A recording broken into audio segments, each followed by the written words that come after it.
How about a huge hand for episode 8? Peaks the return. Y'all are the diehards, so we show that. Do you guys want to meet some folks from that episode and some other legends? Yeah. All right, first up, I swear he's the nicest guy in the world, but he's gonna live in your nightmares tonight. Ladies and gentlemen, he's here to offer a light. The great Robert Broski.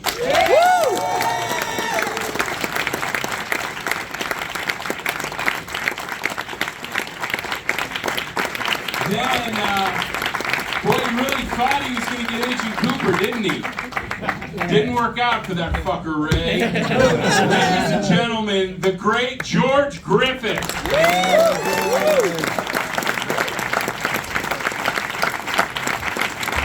We got another clap. Have a seat, friends. Have a seat. There's microphones. Oh, Robert, you're so sweet in real life. But you're so scary. The microphone's yours. Are you kidding? Like George said, I gotta pee. I'll be back. You can do whatever you want, Fred. I feel very sorry for somebody in that bathroom right now. My God. One of the most classic Twin Peaks baddies that ever graced the screen. Please welcome Christophe Zajac-Denek, Ike Spike. Absolute legend. One of my heroes.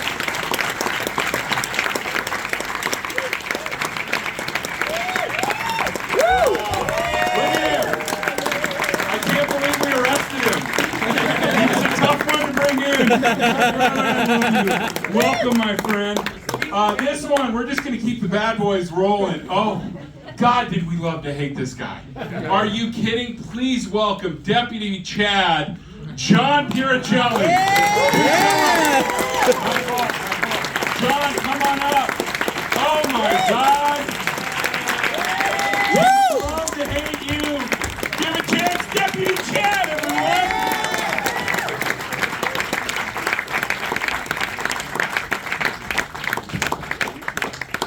Okay, we are so darn happy to have this guy. Just one of the best actors on the planet. Everybody please see his new movie, Late Night with the Devil, Count Crowley, everything else. It is such an honor to bring up David Dastmalchian.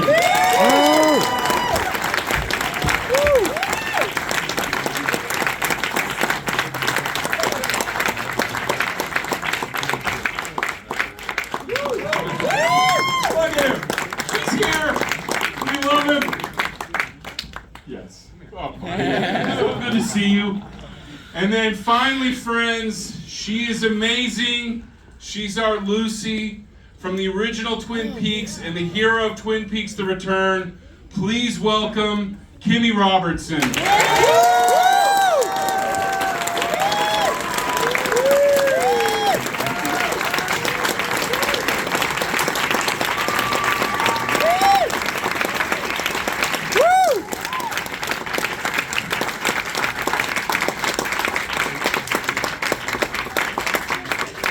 Okay, does everybody have a microphone?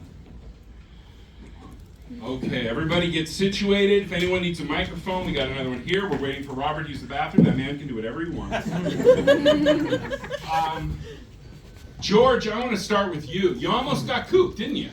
You thought you had him. That look when you realize is one of the great moments in Twin Peaks: The Return.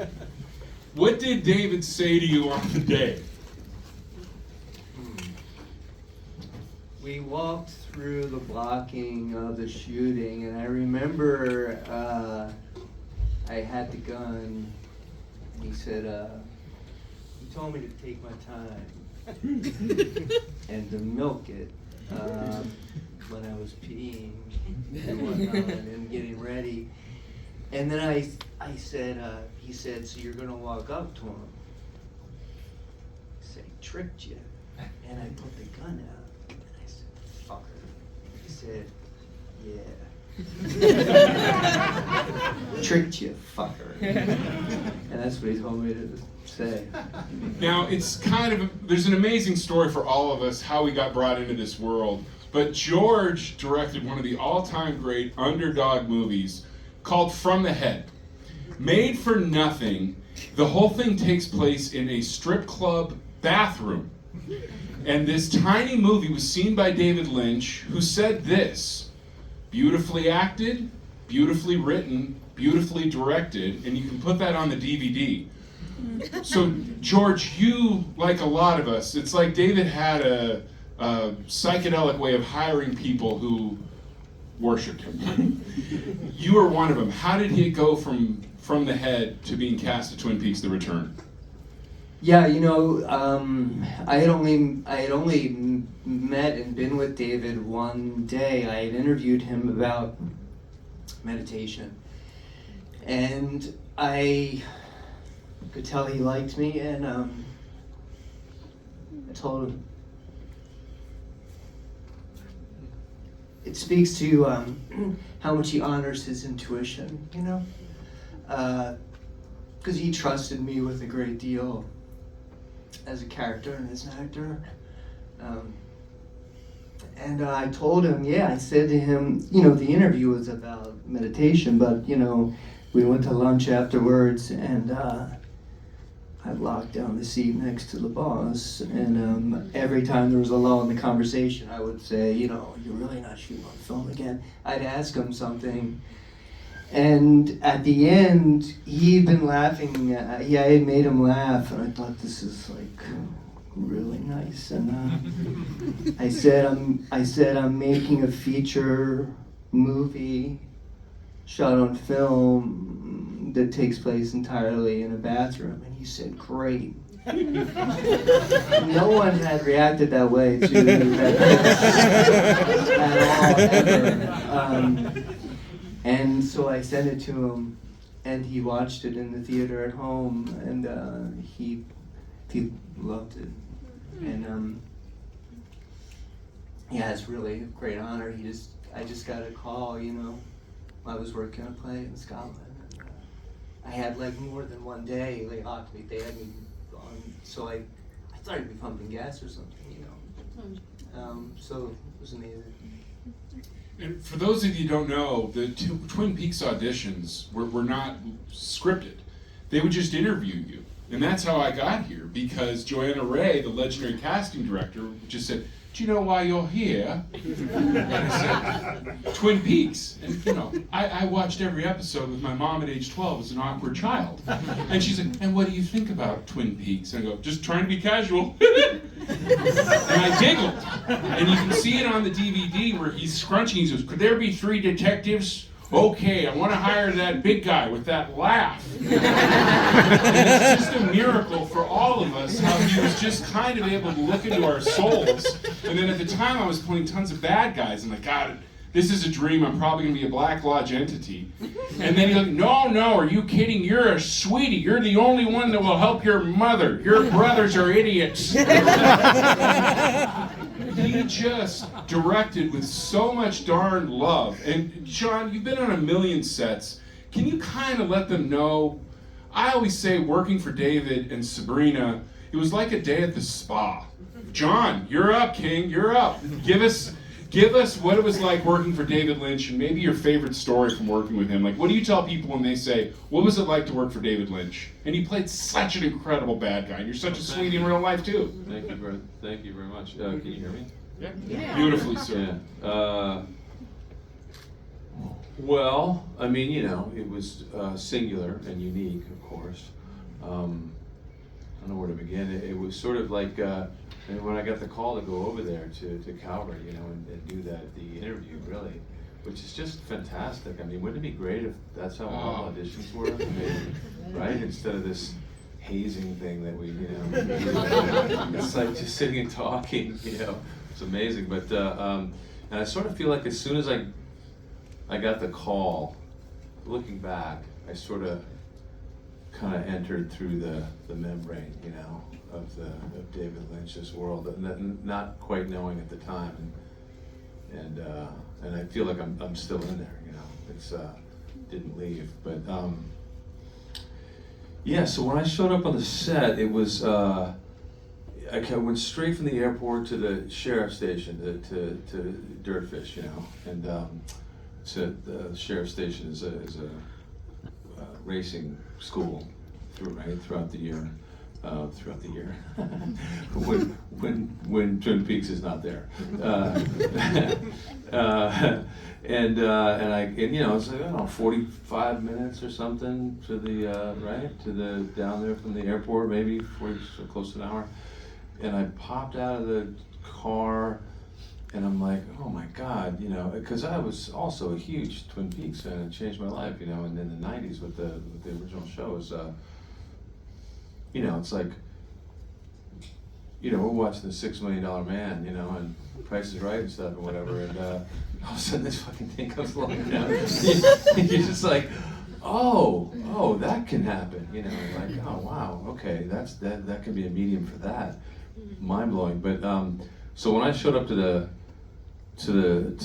Dirtfish, it was like, you know, it was like stepping into the television. You know, I mean, there was the sheriff's station, and I walked through the door, and there was Kimmy waiting for me, like a welcoming committee. She was like, "Oh, who are you playing?" I said, "I'm Chad," and she goes, "Oh, we were just wondering who was going to be playing Chad. We were just talking about that." And she sort of welcomed me in, and that was a terrible impersonation of you. I hope it seemed cheery and friendly. That's what I was trying to say. Thank you. Yeah, so she brought me back there, and Harry was back there, and Robert Forster, rest in peace, was back there, and just sort of sitting on a couch. Yeah, and you were sitting on a couch, and it was weird because it was sort of behind your desk and stuff. It was kind of behind there was where the chairs were, and I'm back there just kind of going, what is going on? Like I'm in Twin Peaks, you know. I'm like this is crazy. And then I looked over at one point, and I saw Kyle like with black eyes, and I was like, all right, guess that's gonna happen. Okay, pretty clear. I can't talk about anything, so I'll just keep that to myself. And he kind of heads down the hallway, and then he's like on the phone talking to somebody about the laundry or groceries or something, you know. And it's just like this guy with stringy hair and black eyes, you know. And I don't know, maybe we should get some more milk or whatever. The strangest. So just, you know, strange from the get-go, but. And let me know if I'm going on too. No, John, every word's gold. And so at a certain point, you know, after, and I was shocked. I had a beard because from something else, and they brought me over to David and introduced me, and they looked at me, and he goes, we'll get rid of the glasses and we'll keep the beard, you know. I said, there we go, done, you know, and all that worrying about what, you know, whatever. And so when we got to the set, and this is, I guess I should tell this, is that before I arrived there, I've said this before, like on podcasts and stuff like that, but this is a cool story. I had a dream, and in the dream, David Lynch was talking to me about, you know, he said, "So, John, what scene would you like to start with?" And I said, "Oh gosh, I don't know. Maybe we should start with the mail stealing scene, you know, because then if we do that, you know, in my mind, if we do that, I'll know what the character is, you know." You know, and I woke up going, well, that didn't make any sense. Wow. I'll know what the character is. You know, because I knew what the scene was because I had the script, but it was like, okay, all right. And so we get there, and that's the fucking scene that we started with, you know, is that scene, stealing the mail with you there. So he came up and put his stool down and said, all right, let's talk about the character. And I said, okay. And he said, you're an asshole. And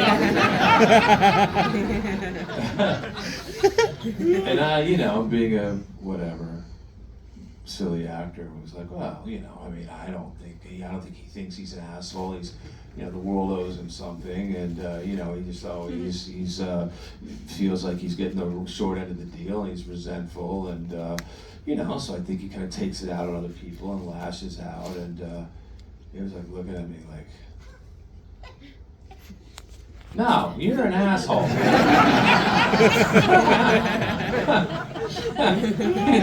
and so, from that moment on, it was like there were kind of two dials. It was like asshole, turn the asshole up, turn the asshole down, and move through the scene quicker and move through the scene slower. It was sort of like two dials, and that was it. And you know, we didn't get we got our scenes, right? But even our scenes were redacted, you know, like even like I had no sense of anything, even the scene that I was doing, right? But that was so liberating. It was the freest that I've ever felt working, was not having all this stuff to think about and just trying something and waiting for him to say, okay, a little more of an asshole this time, John. And like doing that, it was absolutely beautiful. Yeah, beautiful working with the in that way. Yeah, I want to say something about not knowing having the like we didn't know, to the point where there was a scene where I was getting arrested, and I had to say, you're making a like me. I said it like me, not like David Lynch. You're making a big mistake. You know, you're making a big mistake. And I literally didn't know whether I was correcting them, like, I'm not the guy, you know, or, you know. And so I did it like that a few times, and then I said to him, hey, David, what if I do it like I'm sort of threatening, you know, like, you're making a big mistake, you're gonna regret this, and yeah, do it like that. And that, of course, was how it is, right? But the idea that he would just kind of let me do it this other way until I arrived at, you know, what he wanted. That's how the whole thing was. We would just work, right? We would just work until we arrived, until he went, okay, well, all you wanted was beautiful. That's what you wanted. You wanted no better feeling. No better feeling. You wanted to hear beautiful. Yeah. Christophe, you're terrifying in The Return. Absolutely terrifying. Well, nicest guy. You're a Renaissance man. You're a brilliant drummer. You're a stunt man. But you're so terrifying in The Return. Will you tell me about your experience in Twin Peaks and also why it meant so much to you? Yeah, absolutely. First of all, I want to say, speaking of terrifying, Robert is looking at us. Yeah. Oh, Robert, my God. Please join us. Stage. Please. Are you kidding? After watching that episode, this is amazing man. Seeing his face in the shadows over here. Yeah, please. Whatever he wants. Whatever he wants. What's your Venmo? Thanks for coming on stage. Yeah. Welcome, Fred. The process with David Lynch, I mean, it was, first of all, I have the longest casting story because I did not go through casting like any of you did. I won't tell the whole story, it takes forever, but I was actually cast through background casting because I guess they couldn't find Ike, or they didn't find the person that David was looking for through regular casting, and so I submitted on LA Casting for Short Stoutly Male for Untitled Network Remake Series. that was background, and they were like, you know, can you send a quick video of you doing some stuff? And I'm like, yeah, sure, you know. And then at the end of the day, I get a call from the background from Christopher Ray, and he's like, the director loves you. We're gonna have you do this. I was like, oh, cool. I got a background role for a day. That's awesome. And he's like, just so you know, stuff changes really quickly with this director, and you know, things could move. And we also need you to come in for a makeup test. And I was like, background actor makeup test. All right, sure. Like they're gonna do some, you know, dental work for you. So I'm like, okay. And I said, so what's the, you know, what's the show? Who's the director? And he's like, the code name is Rancho Rosa. Do your own research. And I'm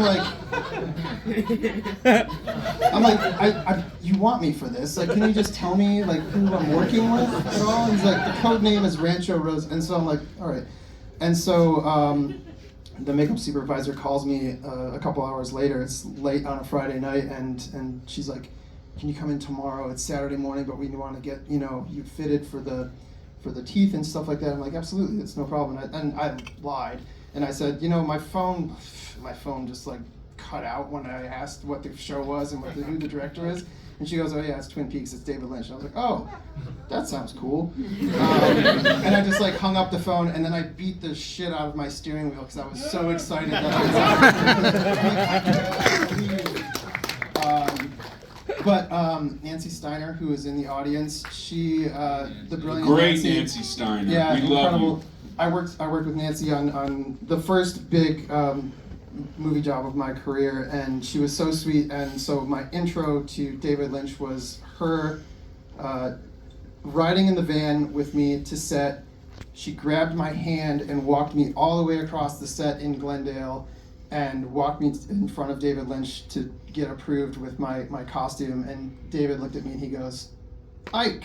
And it was the sweetest, most welcoming moment, and it was amazing. And then I'll share this story about shooting the stabbing scene with Lorraine. I also got 8 pages of just black bars, pretty much,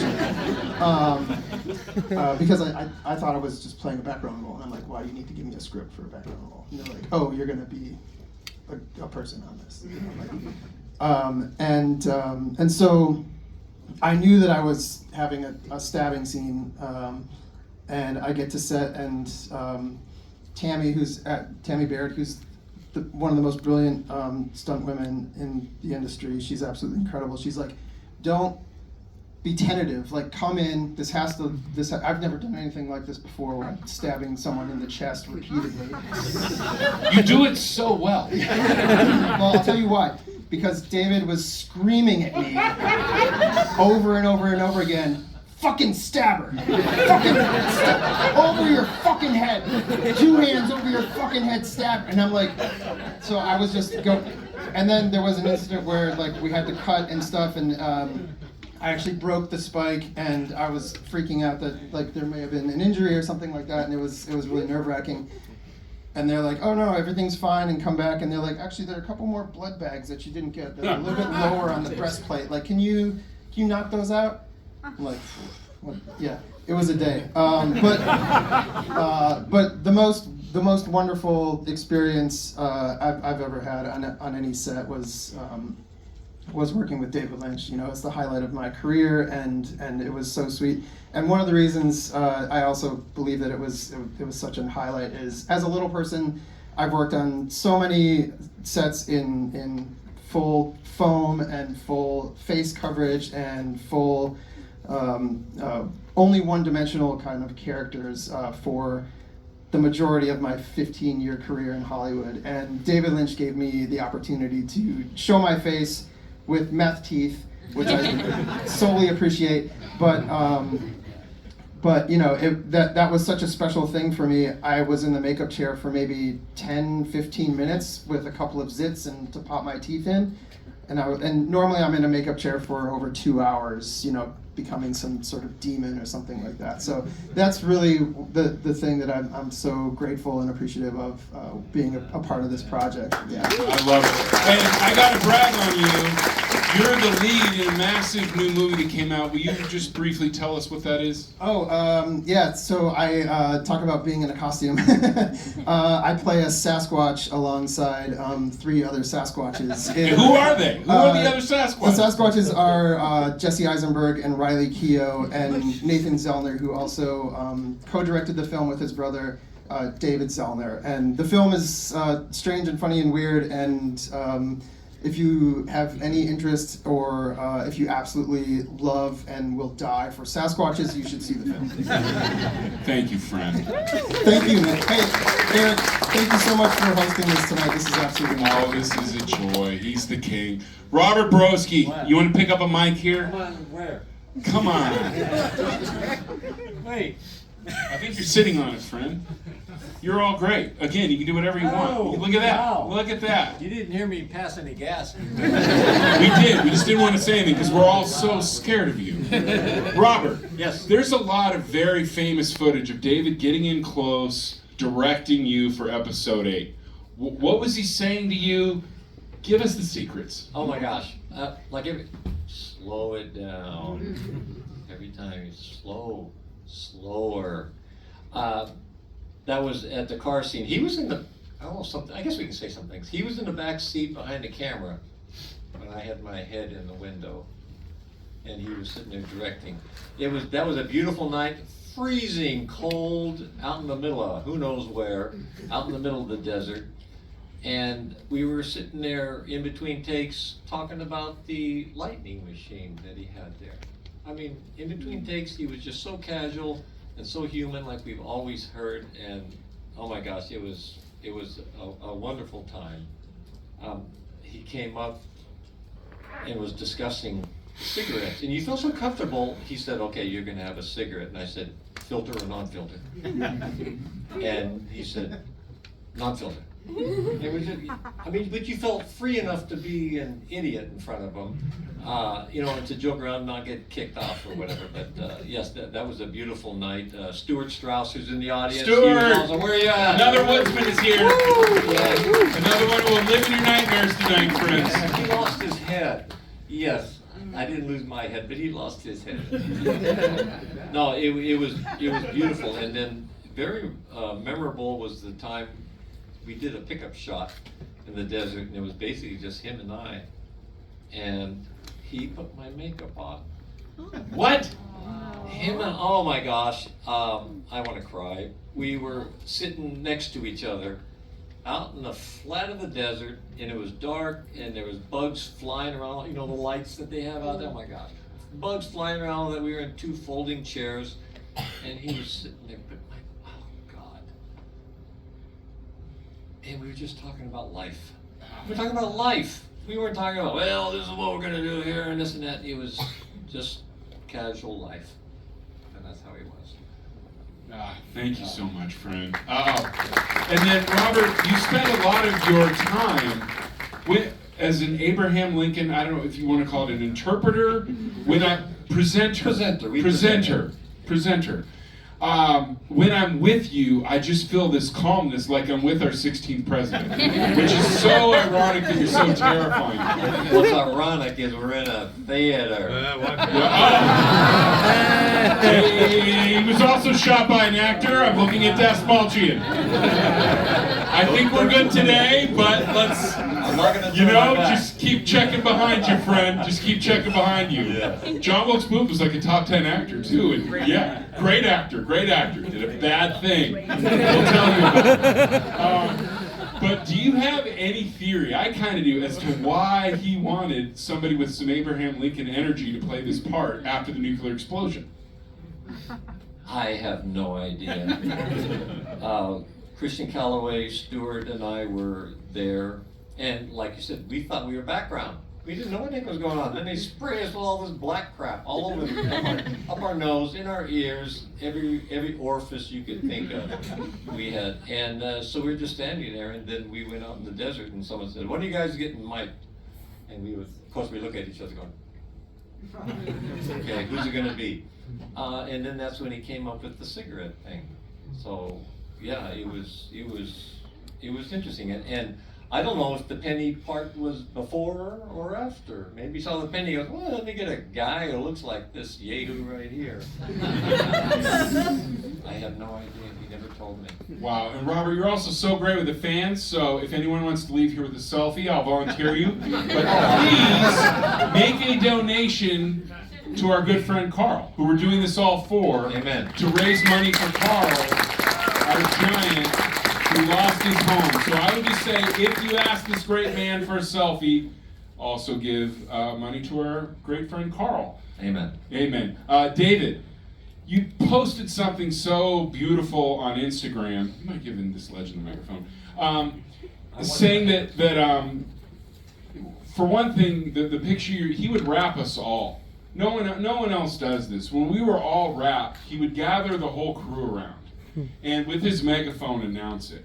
And they would bring us in with such love and then also send us off with even more.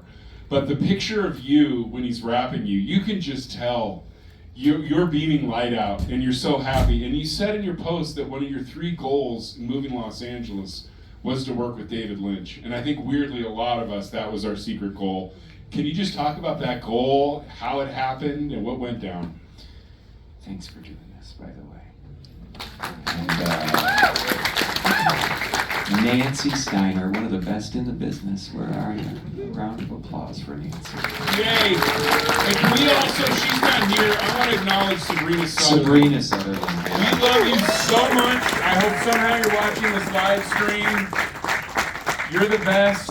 It took so much to get David's vision out to the world and fight for him constantly, and that's what Sabrina did, and our heart is with her so much tonight. She's the glue, man. She's the glue, man. So I moved to Hollywood in 2010, and without the benefit of formal representation theatrically, as no agency, I was submitting myself every morning. I'd get up, I would stay in a little apartment and get my coffee and my cigarettes, and I'd go on Actors Access and I'd submit myself for stuff, and I would always do all this like cross-reference and checking things and go, well, this person's casting this music video and this person casting this short film, and I came across this short film for a USC student who was being cast by Christophe Zajac-Denek. And I Googled that, and it says Krista was an assistant to Joanna Ray, who is now, as you said, when I moved to Hollywood, California, and for a long time when I got into movies, the dream, the goal, the life dreams for me were three things, which if you go into my home right now, the same board is up, although I got to scratch one thing off. One was to work with the Muppets, one was to play a James Bond villain, and one was to work with David Lynch. And I prepared the hell out of this audition for this short film, for this USC student film. It was going to not pay. You got credit and a DVD. And I gave all I had for that thing, and got to do it a couple times for her. And then I ultimately didn't get cast in the short film. And then I went on to start to find my way through Hollywood and start to work a career. And then in 2016, I had a little child at that point and was living in the same little apartment in Koreatown. Woke up one morning and watched the Vincent Price episode of The Muppets with my little boy, and then I got to go to this audition, which I did not know what I was going into. Some of you guys did, I guess. I was told Rancho Rosa was a TV series that Showtime was, and I wasn't, for some whatever reason, I didn't Google it. I didn't look it up. And I went to go to this warehouse, not warehouse, it was like an office building, I guess, in the valley, and I had to sign this really long NDA, and I saw a famous actor walk out. What is this that I'm going into? And I walked in, and there's Joanna Ray. I didn't know the meeting was Joanna Ray. Whatever weird way I was summoned into this thing, I didn't understand the complexity of it, which is the best thing that could have happened to me.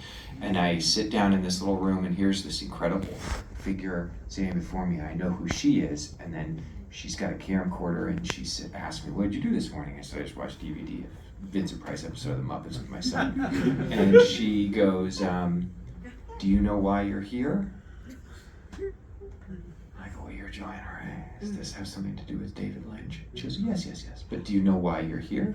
I said, "No." And in the corner of the room sitting Krista Zajac-Denek, who had remembered and kept up with me, and I had always sent her thank yous for putting me in for that short film audition. And then I got invited, had the honor to get to play Pit Boss Warwick at the casino in the show. And when I went for my first day of filming, tonight I had dinner at the Prince in Koreatown, and we were filming at the Prince, but we were actually going to shoot at the LA Times building, and my trailer next to Brett Gelman's was at the Prince, like right on that street there off of 7th.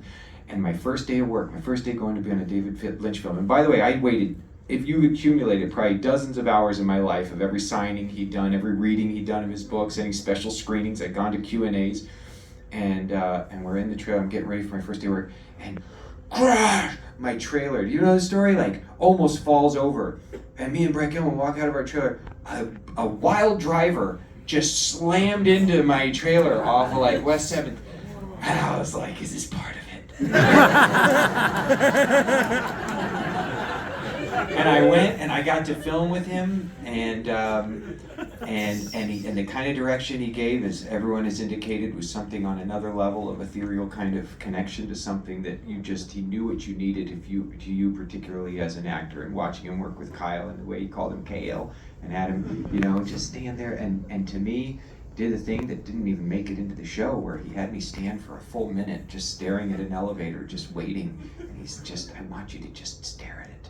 Just wait, just wait, and just let the sweat trickle down your head. And don't blink. Just keep staring at it. Just keep staring. Don't stop." all right, once more for security. And then the last thing I'll say is that photograph that I posted that last year, I was 183 on the call sheet, and to my great dismay and mortification, me and Kyle were the last shot of the series, which you would think is a great deal, and it was a great honor, but it was thoroughly embarrassing to be, because he did a great announcement for everybody, but it was like everyone was there. It was the last shot. There's champagne bottles. There's this. There's that. And I'm like, I just felt so weird. Like, and I moved out of the way eventually because it was like, this is their moment, But he made me feel like I was a part of the moment, and I still can't believe it to this moment. It all feels like a dream I could wake up from, and if I do, it was a great dream. We live inside a dream. I always feel that too. I'll wake up sometimes and I can't believe I was in Twin Peaks. It doesn't feel real. For all of us, I think. A gift. And then you're such a throwback, I feel like, to those great character actors of the 70s that are now going to leading men. Will you tell us a little bit about what you're doing now, Late Night with the Devil? Like, Thanks, just Eric. doing cool You're stuff. so wonderful, man. You're so kind. There's so many small connections to all of the stuff that we get a chance to do. I mean, I studied acting in Chicago in the 90s with your partner, who's sitting out here in the audience right now. Hi, Julie. And I always wanted to, my dream was to be Lon Chaney or maybe Peter Lorre or John Cazale. And then I've been, I love genre, I love that space, I love fantasy, science fiction, horror, and I think it's a great place where you can wrestle with big, crazy ideas and yet just entertain people and go wherever you want to go with it without ever having anybody know maybe what the ideas are that you're wrestling with. And so I got to help co-produce that film. Thank you for shouting it out. Late Night with the Devil, worked on that, and it was great. Thank you very much. Small but mighty little film, and currently just trying to surround myself with people who create a safe space where artists are supported and the process is nurtured, and I've made a lot of mistakes along the journey, but right now I feel really gratefully surrounded by some incredible allies and artists, and I think we just want to tell stories that can challenge you but transport you, and David will forever and always be that like North Star to me as an artist, the bold, fearless, beautiful, loving, humane way that he was willing to acknowledge how ridiculously, ludicrously absurd this life is, how horrifying and terrifying and isolating this life can be, but at the end of the day, how beautiful it is. You never felt alone. Like he just made you feel not alone. He's the only person who ever communicated to me the language of the dreams the way like he obviously did to you. And I'll tell you guys a story that I don't tell. It's a really important story to me, but since you shared yours,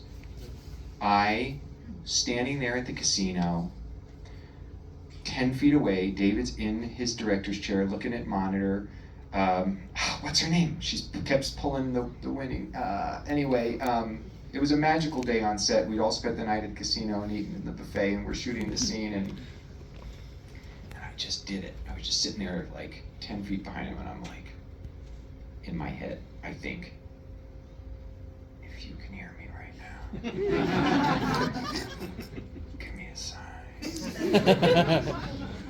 And I wait, and I shit you not. He goes,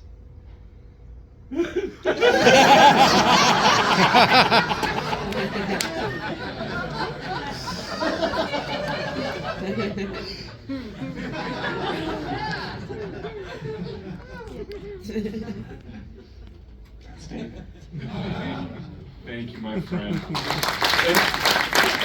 Everybody here just laughed. I texted David yesterday, and within seconds, he said yes to being here. And all these folks, I just want to thank him so much. And we got to end with the Queen. Kimmy Robertson. Oh my God. We love you so much. Now I think you've heard all of us reveal that we're giant dorks and watched you a ton. And I also want to first say, you did such a beautiful job of welcoming all of us into this family and making us feel so welcome, because we didn't want to feel like interlopers or the new folks. I remember my wife and I were at like the kickoff party, and I'm like, I think I can go up to her. I mean, I'm in the cast. I think I can go up to her. You were so sweet then. And then here's something amazing nobody else does, but David and Sabrina. I got invited to a party at your house. And I walked in, and there was Carl, and there was Russ Tamblyn, and there was Kimmy. And I didn't know, but that was my first episode airing. And Kimmy, you did such an amazing job of bridging the gap and bringing us in. But can you talk to us about how you first came to David in the original Twin Peaks, playing one of the greatest goddamn characters in television history, Lucy?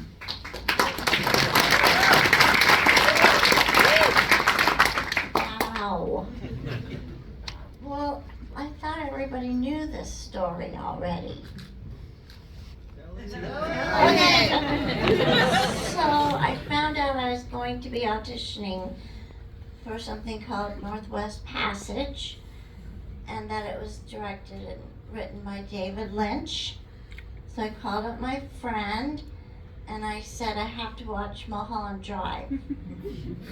So I did, and I asked him to tell me everything he knew about David Lynch. I mean, we talked about David Lynch before, because I was technically an actor, but I was also a dancer. So I didn't really pay any attention to acting really much. I liked doing it, but I didn't really understand it. I still don't. And I've never known what I was doing.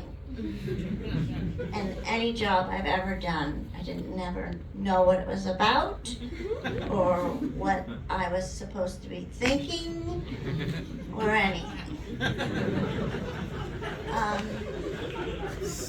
I did take a sensory class right after I did my first movie, The Last American Virgin, and it was, because all the other classes were full, so I went, sensory class, whatever that is. And we sat there, you know, $50 to sit and feel the rug and smell the air. My assignment was to do something, my homework was to do something I was scared of. So that sensory class undid like 20 years of being non-sensory. As a ballet dancer, you can't feel anything or show you can feel it. You have to be disciplined and not hurt. And in that one stupid sensory class, like, they all came back, and all of a sudden I started crying one day, and I went, what the fuck am I crying about? I had no idea. I was just crying, and I finally figured out, well, it was just backed up. It was backed up tears. Anyway, so I go to my audition, and I was given two sides. One was Shelley, one was Audrey. So I was looking at those, and Leo said, Joanna's son said, you don't need to take those in with you, just go on in. And the little office was in the middle of propaganda films. So this big, back then in '89, there was this is when people started buying old factories that used to be ballet studios and taking the floors out and polishing the cement and sandblasting the wood, and it was one of those places putting LED lights in. So there was one LED light, a little round table, David Lynch and Mark Frost. And I walked in, and they asked me to sit down, and I did. And I was just looking at both of them, and I said, well, can I ask you some questions? Knowing that I was never going to see him again, and I had a bunch of questions from all my friends that needed answering, and I have no idea right now. I don't remember what they were. But one of them had to do with the ear and Mulholland Drive being related to something else. But so every answer was, well, what do you think? So finally I got all the, well, what do you thinks? And he said, can you tell me a story or something? So I said, actually, this is something you might know the answer to. He said, have you ever noticed? And then I went, no, actually, let me set it up for you. I was in Hawaii recently, and we were on the road to Hana, I know, but I like to call it Hana. And we were in the middle of nowhere, and we stopped to look at this map. So I'm looking at this big map, the windows are down, I'm in the passenger seat, and all of a sudden, someone comes up out of Nowheresville and says, "Hey, wanna buy this pineapple?"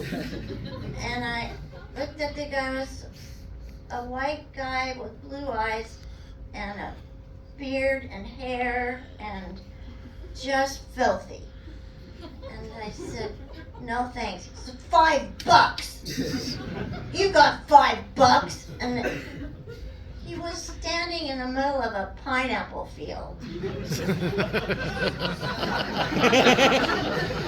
I've not heard this story. This is gold. And I said, "I don't want to buy a pineapple. There's a free pineapple right there." And he says, "It's $5. Just buy the goddamn fucking pineapple." And I said, "Kelly, do you have $5 on me? Just give me $5. Here, take the $5.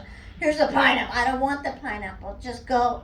Well, did you step on the gas? Can you just step on the gas?" "Well, we don't know if we're turning right or..." "Just go!" So he finally stepped on the gas and we left, and I said, "Mr. Lynch, have you ever noticed how you take a person and put them in paradise, and instead of them becoming all Zen-like and one with the universe, they become fucking nuts?" And he was smiling and nodding and smiling that smile. "Yep. Sure do. Sure do." What did he say? Sure have. I guess it was have. "Yes, I sure have." That's what he said. And then he asked me if I'd stand up and turn around. And they took a picture, and that was that. So I figured, okay, I'm leaving and I'm never going to see him again. But the most important part was, before that, about a few weeks before that, it was in between Christmas and New Year's, and my friend Brian, my friend Dana, and I went to the Tiki Tea for a cocktail. And we all had our cocktails, and I said, "Let's make a toast. We should make a toast." And Dana said, "Yeah." Brian said, "Yeah." So Brian said something inconsequential. He wants a new puppet or something. Dana said, "You know what? I want a series. Yeah, I'm tired of doing a commercial, a photo shoot, this, that, guesting. I want a full-time job for a while." And I said, "Yeah, so do I." Only I don't want just any series. I want a series that will change television forever. And we clinked and we drank our drinks and we left. And a month later, Dana and I were driving through a parking lot in Seattle, doing the pilot of Twin Peaks. And 6 months later, I was walking past the Larchmont newsstand, going to my favorite place on earth, the Larchmont Beauty Supply. And there was a magazine with a little picture of David Lynch on it, and it said Twin Peaks, the series that will change television forever. Wow. Now, hold on. Fast forward to Twin Peaks: The Return. And as the series wraps up, Kimmy, you get to be the hero. You get to waste a guy with a gun. How did that come about, and what did David tell you? Well, we did. He asked me if I had ever held a gun before. And I said no. And he asked me to hold it, and then he asked me to shoot it, and it had blanks in it. And I was trying to be strong and all that stuff, but I was a miserable failure, I guess. I don't know. But he said, let's just do it, take the blanks out. So we did it. He said, cut! Put something down on the monitor. Takes a deep breath, turns around and starts walking towards me. And I thought, oh shit, I forgot to act.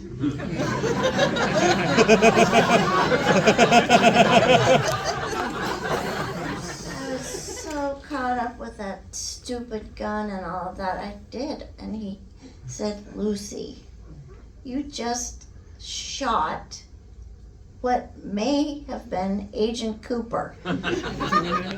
Do you think that's how you would have acted if you shot what may have been Agent Cooper? And I said, no. And he said, we're gonna do it again, and can you please do it like as though you may have just shot Agent Cooper? Yes, I'm sorry. I just forgot to act. It happens to me sometimes. I think all of us, Frank. Yeah, it's a weird feeling. Just thinking about a quart of milk. Wonder if they've got raw back in yet. Action. Oh shoot! Do I still have that butter lettuce in there? It's just weird. Thank you, Kimmy, so much.